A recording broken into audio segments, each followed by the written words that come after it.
পৌর নির্বাচন নিয়ে আওয়ামী লীগের কার্যনির্বাহী কমিটির সভা, শরীফদের সঙ্গে বিএনপি চেয়ারপারসনের বৈঠক রাতে। নির্বাচনে বাড়তে পারে জটিলতা, আশঙ্কা বিশেষজ্ঞদের। এবার রংপুর ও দিনাজপুরে 11 ধর্মযাজককে চিঠি ও মুঠোফোনে হত্যার হুমকি। পুলিশ বলছে চিঠি পাঠানো হয়েছে দিনাজপুর থেকে। রাজধানীর হোসেনী দালানে বোমা হামলার ঘটনায় প্রধান সন্দেহভাজন বন্দুকযুদ্ধে নিহত। হামলায় জড়িত গ্রেপ্তার 5 জেএমবি সদস্য 5 দিন করে রিমান্ডে। যুদ্ধাপরাধীদের বিচার ইস্যুতে কমেছে আন্তর্জাতিক চাপ, দাবি পররাষ্ট্র মন্ত্রণালয়ের। নেতিবাচক প্রচারণা বন্ধে লবিস্ট নিয়োগের পরামর্শ বিশ্লেষকদের। এবং সাতক্ষীরা সীমান্তে বিএসএফ এর গুলিতে 2 বাংলাদেশি নিহত। আইনি প্রক্রিয়া শেষে লাশ হস্তান্তর করা হবে, পতাকা বৈঠকের সিদ্ধান্ত।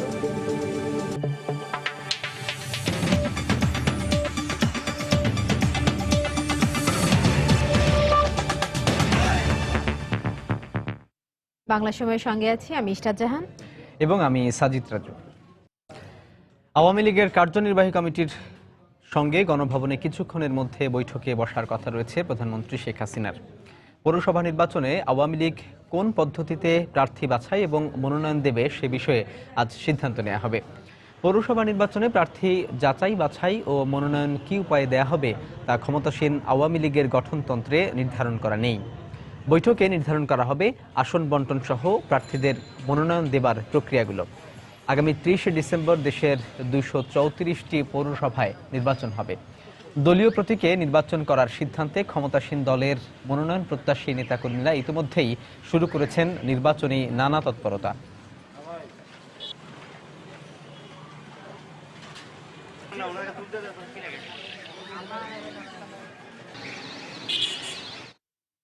অন্যদিকে আসন্ন পৌরসভা নির্বাচন নিয়ে আজ 20 দলের শরিকদের সঙ্গে বৈঠক করবেন বিএনপি চেয়ারপারসন বেগম খালেদা জিয়া। রাত 9টায় গুলশানে দলীয় চেয়ারপারসনের কার্যালয়ে এই বৈঠক হওয়ার কথা রয়েছে। আজকের বৈঠকে আসন্ন পৌরসভা নির্বাচনে 20 দলীয় জোট অংশ নেবে কিনা এই ব্যাপারে সিদ্ধান্ত আসতে পারে বলে জানা গেছে। এছাড়া নির্বাচনে অংশ নিলেও সেটি জোটগতভাবে হবে কিনা সে ব্যাপারেও আজ সিদ্ধান্ত আসতে পারে। এর আগে গতকাল রাতে দলের শীর্ষ নেতাদের সঙ্গে বৈঠক করেন বিএনপি চেয়ারপারসন। তবে সেই বৈঠকে নির্বাচনে অংশ নেয়ার বিষয়ে কোনো সিদ্ধান্ত হয়নি বলে জানান দলের মুখপাত্র আসাদুজ্জামান রিপন। প্রায় 2.5 মাস লন্ডনে থাকার পর দেশে ফিরে বিএনপির শীর্ষস্থানীয় নেতাদের সঙ্গে এটিই ছিল বেগম খালেদা জিয়ার প্রথম বৈঠক।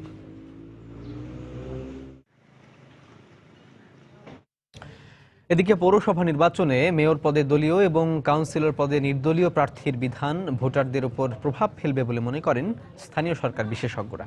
এক্ষেত্রে পুরো নির্বাচনে প্রার্থিতার ক্ষেত্রে একই নিয়ম থাকলে জটিলতা থাকতো না বলে মনে করেন তারা।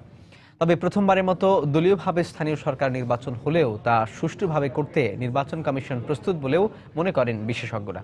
মাহমুদ রাকিবের রিপোর্ট। তফসিল ঘোষণার পর এখন পুরো দেশে বইছে নির্বাচনী আমেজ। বিশেষ করে যে 234টি পৌরসভায় এ নির্বাচন অনুষ্ঠিত হবে সেসব জায়গার প্রার্থীরা ইতিমধ্যে সরব হয়ে উঠেছেন। বাংলাদেশের ইতিহাসে এটি হবে প্রথমবারের মতো দলীয় ব্যানারে স্থানীয় নির্বাচন। তাই বিশ্লেষকদের আশঙ্কা, দলীয়ভাবে নির্বাচন হওয়ায় স্থানীয় প্রশাসনের উপর এর নেতিবাচক প্রভাব পড়তে পারে। অন্যদিকে দলীয়ভাবে মেয়র নির্বাচন হলেও কাউন্সিলর পদে নির্বাচন হবে নির্দলীয়ভাবে, যা দ্বিমুখী অবস্থান বলেও মনে করেন তারা। এখানে 2 রকম নিয়ম থাকাতে যথেষ্ট বিভ্রান্তির সৃষ্টি হতে পারে এবং তার ফলে হয়তো যে নির্বাচনের যে আসল যে নির্যাসটা থাকে সেই চিন্তাটা কতখানি বাধাগ্রস্ত হয়, এখানটায় সেখানে কতখানি সীমাবদ্ধতা এসে যায়, এটা নিয়ে কিন্তু নানা ধরনের বক্তব্য আছে। যদি কোনো একটা একই নিয়মে 2টা নির্বাচনই হতো তাহলে মানুষের জন্য সুবিধা হতো। আমরা চাই যে সবসময় নির্বাচন কমিশন সম্পূর্ণ স্বাধীন থাকুক। সেখানে যদি আবার প্রশাসনের লোক বেশি হয়ে যায়, যদি তাদের সম্পূর্ণ লোক না থাকে তাহলে প্রশাসন নিতেই হবে। খুবই ভালো হয় যদি সম্পূর্ণভাবেই নির্বাচন কমিশনের লোক দিয়ে নির্বাচনটা করানো হয়। তবে এসব মোকাবেলায় নির্বাচন কমিশন শতভাগ প্রস্তুত বলেও মত নির্বাচন পর্যবেক্ষকদের। সেক্ষেত্রে নির্বাচন গ্রহণের আগে সব দলের জন্য সমান সুযোগ তৈরি করা কমিশনের জন্য সবচেয়ে বড় চ্যালেঞ্জ হয় বলেও মনে করেন তারা। সব দলকে এই নির্বাচনে আসার জন্য 2টো পার্টি মানে রেসপন্সিবল হবে। এক হচ্ছে নির্বাচন কমিশন, পরবর্তীকালে সব দলগুলি তারা প্রস্তুত না হলে, ভালোভাবে করতে না পারলে কোনো কমিশন নিজেদের বদনাম করবার জন্য, নিজেদের অ্যাকাউন্টেবিলিটি নষ্ট করবার জন্য তো একটা ইলেকশন দেবে না। আমি নির্বাচন করব না, কিন্তু ক্ষমতায়ও যেতে চাইব। নির্বাচন প্রক্রিয়াটা যাতে সুষ্ঠু হয়, যে মুক্ত হয়, অবাধ হয়, সেটা আমাদের সবারই কিন্তু আন্তরিক একটা কামনা। কে নির্বাচনে আসবে না আসবে, আমি ব্যক্তিগতভাবে মনে করি সেটা নির্বাচন কমিশনের দায়িত্ব নয়। মাহমুদ রাকিব, সময় সংবাদ, ঢাকা। দেখছেন বাংলা সময়। রংপুরে ব্যাপটিস্ট মিশনের ফাদার সহ 10 খ্রিস্টান ধর্মযাজককে হত্যার হুমকি দেওয়া হয়েছে। পুলিশ জানায় গতকাল সন্ধ্যায় অতুল রায় নামে একজন ফাদার রেভারেন্ড বার্নাবাস হেমারমার সহ 10 জনকে হত্যার হুমকি দিয়ে একটি চিঠি পাঠায়, যেটির খামে দিনাজপুরের সদর উপজেলার উত্তরপাড়া গ্রামের ঠিকানা রয়েছে। খবর পেয়ে পুলিশ মিশনে গিয়ে চিঠিটি সংগ্রহ করে। বিষয়টি খতিয়ে দেখা হচ্ছে বলে জানিয়েছে পুলিশ। এদিকে এই ঘটনার পর শহরের বাংলাদেশ ব্যাংক মোড় এলাকায় অবস্থিত চার্চ ও মিশনারি পরিচালিত প্রতিষ্ঠানগুলোতে নিরাপত্তা জোরদার করা হয়েছে।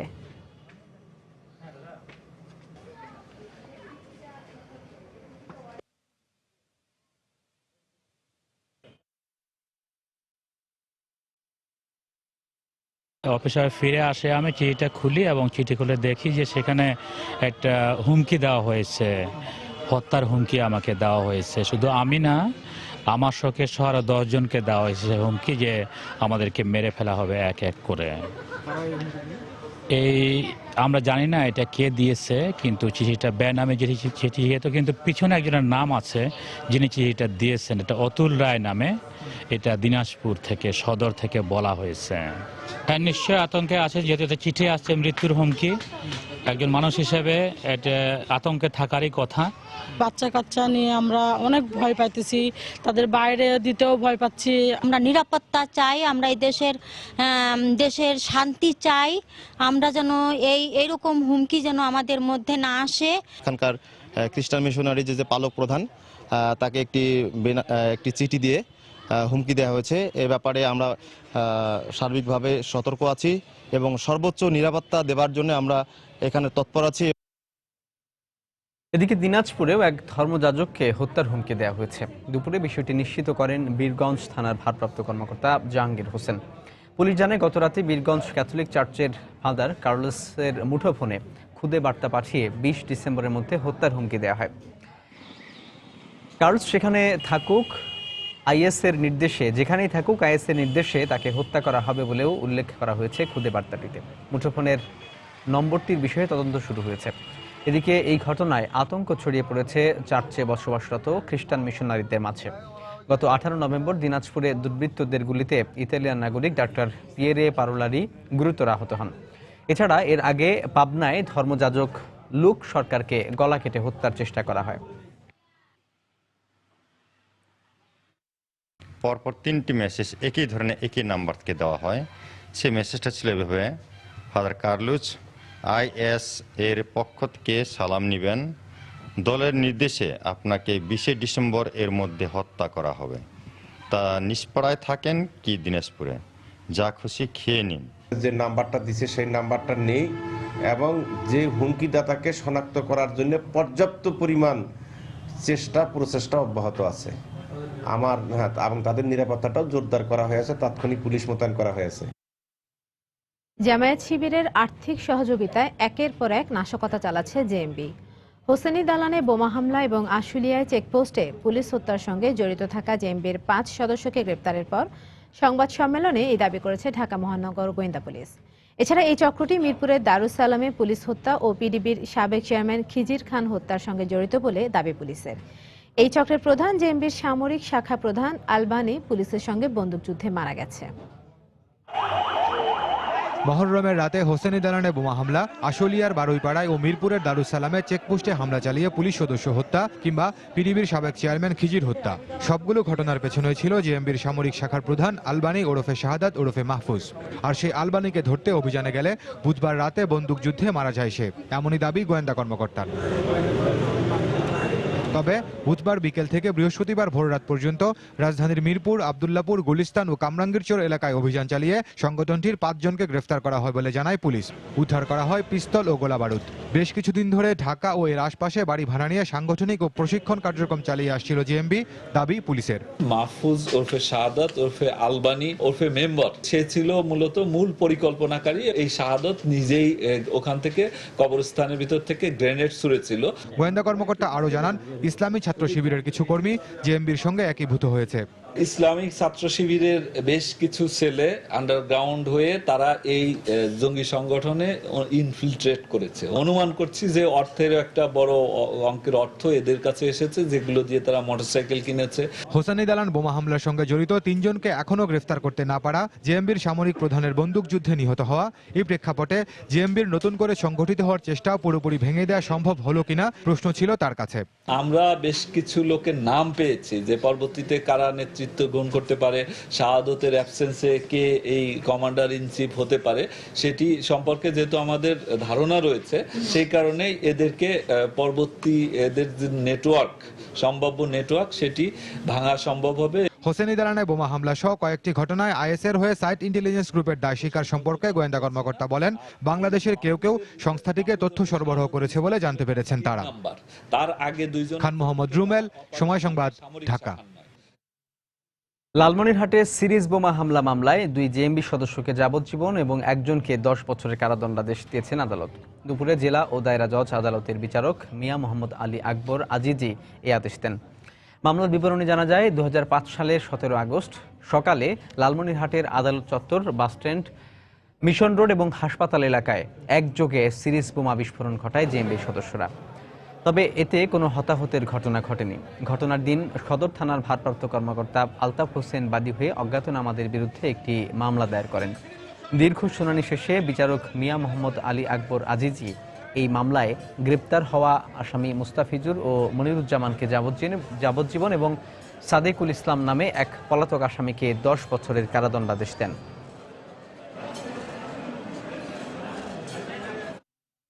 বাংলা সময় আরো থাকছে। এখন ঘরে বসেই অনলাইনে জমি জমার গুরুত্বপূর্ণ কাগজপত্র পাচ্ছেন গাইবান্ধাবাসী।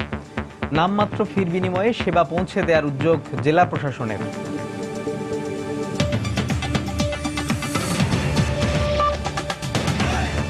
তাই তো সবাই বলে শিল্পাল্লার দিন শেষ, মেগা ডিজিটাল স্কেলে বাংলাদেশ।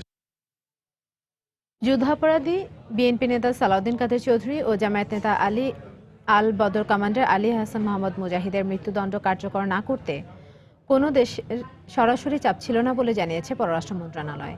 এ বিষয়ে আগের চেয়ে আন্তর্জাতিক চাপ কমে এসেছে বলেও দাবি পররাষ্ট্র প্রতিমন্ত্রীর।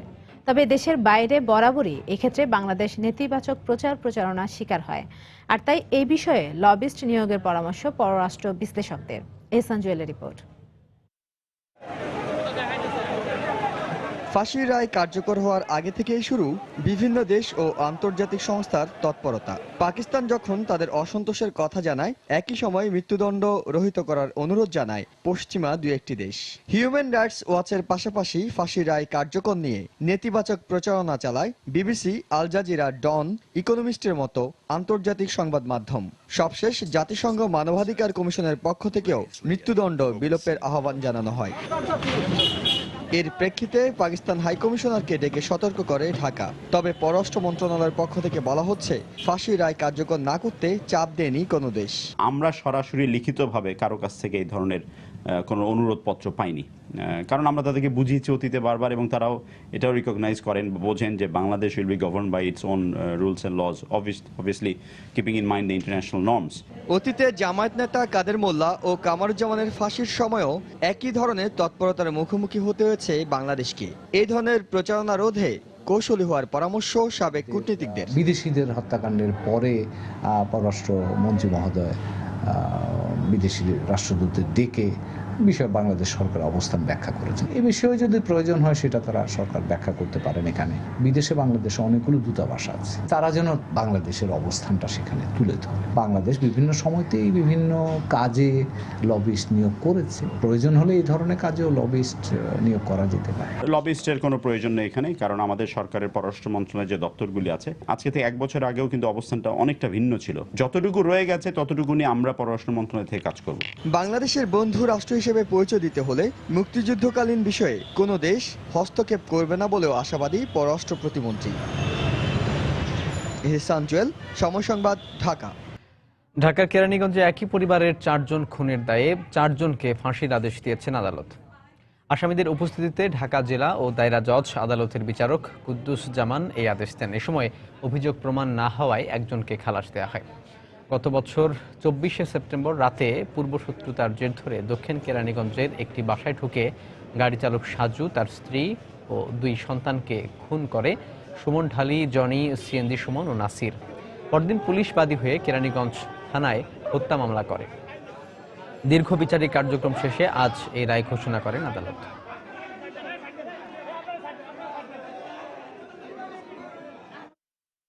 22/9/2014 তারিখের ঘটনা।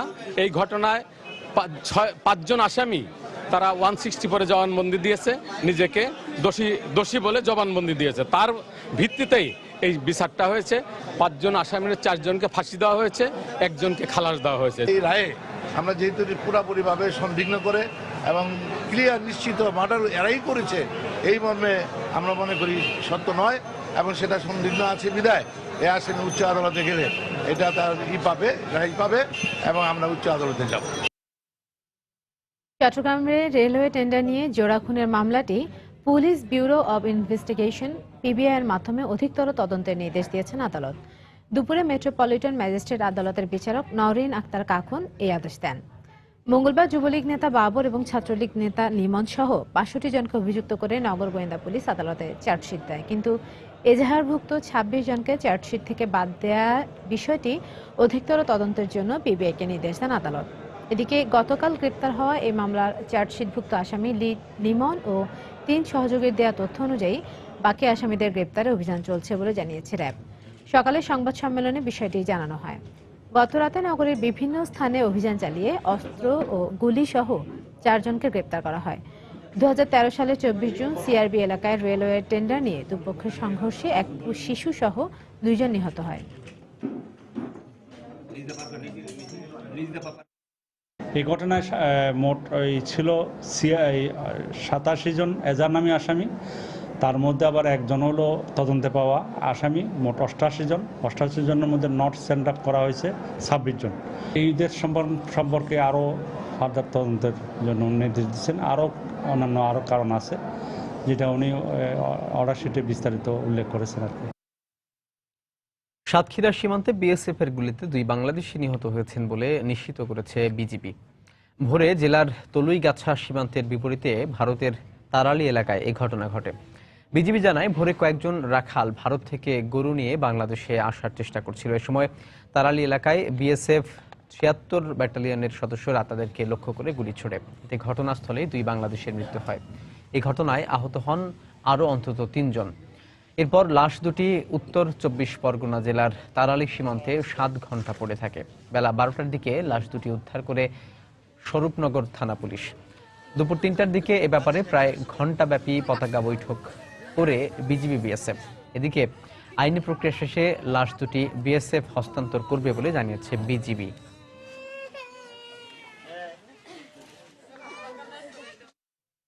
পঞ্চগড়ের সদ্য বিলুপ্ত দহলা, খাগড়াবাড়ি ও দইখাতা ছিটমহলের 21 পরিবারের 105 জন সদস্য আজ ভারতে গেলেন। তাদেরকে অশ্রুসিক্ত নয়নে বিদায় জানান স্বজন ও প্রতিবেশীরা।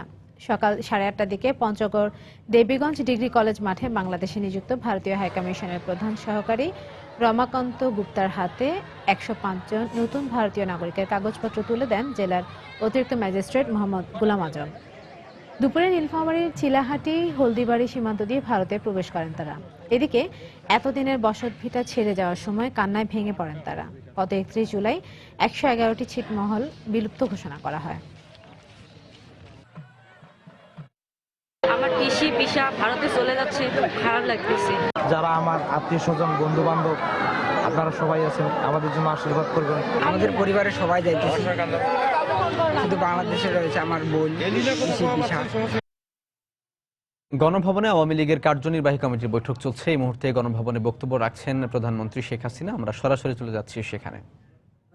এভাবে হচ্ছে এখন স্থানীয় সরকার পর্যায়ে এই দলীয় প্রতীকটা